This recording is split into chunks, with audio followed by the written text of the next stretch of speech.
విజయవాడలో world class amenities తో luxury land mark ready to occupy budget friendly premium gated community మన కానూరులో PVR elite.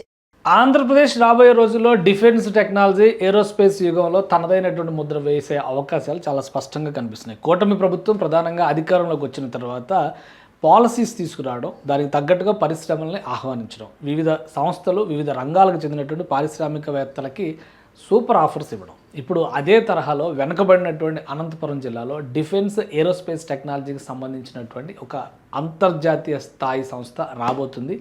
500 కోట్ల రూపాయల ఇన్వెస్ట్మెంట్స్ని ఇక్కడ పెట్టబోతుంది. దీనికి సంబంధించినటువంటి విశేషాలు షేర్ చేసుకుందాం. ఆంధ్రప్రదేశ్లోనే కాదు, ఫ్లయింగ్ వెడ్జ్ డిఫెన్స్ ఏరోస్పేస్ అనేటువంటి సంస్థ ప్రపంచవ్యాప్తంగా వివిధ దేశాలకు తమ ఉత్పత్తులను ఎగుమతి చేస్తుంది. ముఖ్యంగా ఫైటర్ కాంబాట్ వెహికల్స్ని తయారు చేయడంలో ఈ సంస్థకు ఒక ప్రత్యేకత ఉంది. సో ఈ సంస్థ ప్రతినిధులు పెట్టుబడుల శాఖ మంత్రిగా ఉన్నటువంటి బీసీ జనార్దన్ రెడ్డితో భేటీ అయ్యారు. తమ ప్రతిపాదనల్ని రాష్ట్ర ప్రభుత్వానికి సమర్పించారు. అలానే ఈ ఎఫ్డబ్ల్యూడి, ఇది ఫ్లయింగ్ వెడ్జ్ డిఫెన్స్ ఏరోస్పేస్ సంస్థ రూపొందించినటువంటి కాలభైరవ్ అనేటువంటి ఇది డ్రోన్ అన్నమాట. ఇది సో దీంతో డిఫెన్స్ టెక్నాలజీలో అనేక మార్పులు రాబోతున్నాయి. రాబోయేటువంటి టెక్నాలజీ యుగంలో తమదైన ముద్ర వేయడానికి ఈ సంస్థ ప్రయత్నాలు చేస్తుంది. దానిలో భాగంగానే ఇక్కడ ప్లాంట్ పెట్టడం ద్వారా, తయారీ వ్యవస్థను ఇక్కడ తీసుకురావడం ద్వారా రాబోయేటువంటి రోజుల్లో ఒక బలమైన వ్యవస్థగా ఎదగాలని చెప్పని ఈ సంస్థ భావిస్తుంది. ఆంధ్రప్రదేశ్ ప్రభుత్వానికి ఈ ప్రతిపాదనలు అందించింది. మీట్ ద ఫ్యూచర్ అని చెప్పని pioneering unveiled precision unmatched in power. ఇది ఏరియల్ కాంబాట్ వెహికల్స్, అంటే ఇవన్నీ కూడా డ్రోన్స్, అన్మ్యాన్డ్ వెహికల్స్ కింద మనం చూస్తాము. యుద్ధ రీతిలో మనం ఆల్రెడీ ఆపరేషన్ సింధూర్లో చూసాం, మనుషుల్ని పైలట్ని పంపకుండా యుద్ధం చేసేటువంటి తీరుని. సో ఆ యుగంలో ఈ సంస్థ తనదైనటువంటి ముద్ర వేయబోతుంది. సో ఈ సంస్థకు సంబంధించినటువంటి ప్రోడక్ట్స్ కానీ, ఈ సంస్థ ఫౌండర్ CEO తేజస్ కంద్ ఇక్కడ ఆల్రెడీ ఈయనని కలిసినటువంటి మంత్రిని కలిసినటువంటి టీంలో ఆయన కూడా ఉన్నారు. ఆయనే ఈ సంస్థ మొత్తానికి కూడా రూపకర్త. దీన్ని గత కొద్ది రోజుల్లోనే, అంటే అనతి కాలంలోనే దీన్ని జాతీయ స్థాయిలో, అంతర్జాతీయ స్థాయిలో డెవలప్ చేసినటువంటి వ్యక్తిగా మనం చూడాల్సి ఉంటుంది. ఈ సంస్థకి అనేక సర్టిఫికేషన్స్ కూడా ఉన్నాయి. సుహాస్ తేజస్ కంద ఈయన ఫౌండర్ అండ్ CEO. అలానే COO నరసింహం, ఆయన కూడా వచ్చి మీట్ అయ్యారు. ప్రజ్వల్ భట్ CTOగా ఉన్నారు. అలానే సర్టిఫికేషన్స్ విషయంలో కూడా కేంద్ర ప్రభుత్వ సర్టిఫికేషన్స్ ఉన్నటువంటి సంస్థ. సో డిఫెన్స్ ఏరోస్పేస్ డిఫెన్స్ టెక్నాలజీలో రాబోయేటువంటి యుగం అంతా కూడా ఇలానే నడుస్తుంది. AI శకంలో మనం యుద్ధం ఎలా చేస్తాం అనే దానికి ఇటువంటి సంస్థలే ఆలంబన కాబోతున్నాయి. కాబట్టి ఈ సంస్థకు సంబంధించినటువంటి ప్రోడక్ట్స్ కూడా ఈ కాలభైరవ్ లాంటివి కొత్తవి చాలా డిస్కవర్ ద ఫుల్ పవర్ అని చెప్పని ఇక్కడ బాంబర్ అన్మ్యాన్డ్ వెహికల్స్ అన్నమాట. ఇవన్నీ కూడా బాంబర్స్ కింద మనం ట్రీట్ చేస్తాము.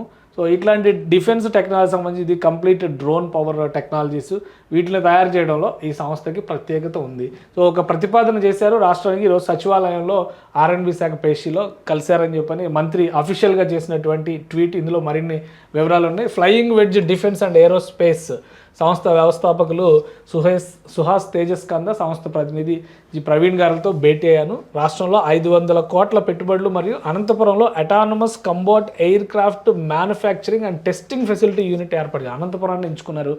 అనంతపురం బెంగళూరుకి దగ్గరగా ఉండడం, ఇటు హిందూపురం కూడా బెంగళూరుకి దగ్గరగా ఉండడంతో ఇటువంటి ఏరోస్పేస్ డిఫెన్స్ క్లస్టర్స్ అన్నీ కూడా అనంతపురం జోన్ పైన ఆసక్తి చూపిస్తున్నాయి. అందుకనే రాష్ట్ర ప్రభుత్వం కొన్ని క్లస్టర్స్ని డెవలప్ చేయడానికి డిఫెన్స్, ఏరోస్పేస్, అలానే అమ్యునిషన్ మ్యానుఫ్యాక్చరింగ్కి సంబంధించి, ఏవియేషన్కి సంబంధించి, స్పేస్ టెక్నాలజీకి సంబంధించి వివిధ ప్లేసుల్ని గుర్తించడం, వాటిని క్లస్టర్స్గా డెవలప్ చేయడం అనేటువంటి ఒక బాధ్యతని రాష్ట్ర ప్రభుత్వం తీసుకుంది. అందులో భాగంగానే ఇక్కడ చూస్తే autonomous combat aircraft manufacturing and testing ఫెసిలిటీస్ని అనంతపురంలో పెట్టడానికి వీళ్ళు ఆసక్తి చూపిస్తున్నారు.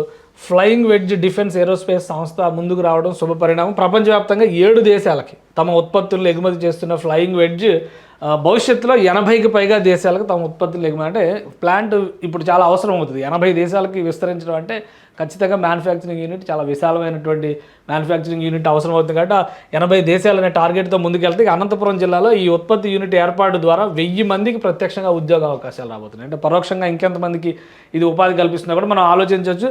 యుద్ధ రంగంలో ఏ టెక్నాలజీని వినియోగించి తక్కువ వ్యయంతో అధునాతన ఏరోస్పేస్ పరికరాలు, యంత్రాలు తయారు చేయడంలో అనుభవం ఉన్న ఈ సంస్థ జాతీయ భద్రతను పెంపొందించే విధంగా అధునాతన సాంకేతికతను వినియోగించి రక్షణ పరికరాలు తయారు చేస్తుంది. దేశంలో డిఫెన్స్ ఏరోస్పేస్ హబ్గా ఆంధ్రప్రదేశ్ను అగ్రపథంలో నిలిపే విధంగా ఫ్లయింగ్ వెడ్జ్ డిఫెన్స్ ఏరోస్పేస్ సంస్థ పెట్టుబడులు ఉపయోగపడతాయని ఆశిస్తున్నాను. విజనరీ సీఎం చంద్రబాబు నాయుడు గారు. సో ఇవన్నీ కూడా ఇంకా చాలా క్లారిటీ ఇచ్చేశారు. రాబోయేటువంటి రోజుల్లో డిఫెన్స్ ఏరోస్పేస్ టెక్నాలజీకి ఆంధ్రప్రదేశ్ కేంద్రం కాబోతుంది అనేటువంటి సంకేతాలు. ముఖ్యంగా ఇక్కడ మనం ఆలోచించాల్సింది ఏంటంటే 500 కోట్ల పెట్టుబడి, 1000 మందికి ఉపాధి, అంటే అది కూడా ప్రత్యక్షంగా ఉపాధి కలిగేది 1000 మందికి, అంటే పరోక్షంగా ఇంకా దీనిపైన ఆధారపడి ఉపాధి మార్గాలను పెంచుకునేటువంటి వాళ్ళు మరికొంతమంది కూడా ఉండొచ్చు. సో రాష్ట్ర ప్రభుత్వం తీసుకొచ్చినటువంటి పాలసీ అలానే స్ట్రాటజిక్గా ఈ లొకేషన్కి ఉన్నటువంటి ప్రాధాన్యం, ఈ రెండింటి ఫలితంగానే ఇటువంటి సంస్థలన్నీ కూడా ఏపీ వైపు మొగ్గు చూపుతున్నాయని చెప్పని మనం భావించవచ్చు. ఈ ఫోటోలన్నింటినీ కూడా మంత్రి గారు షేర్ చేశారు ఎక్స్ ద్వారా.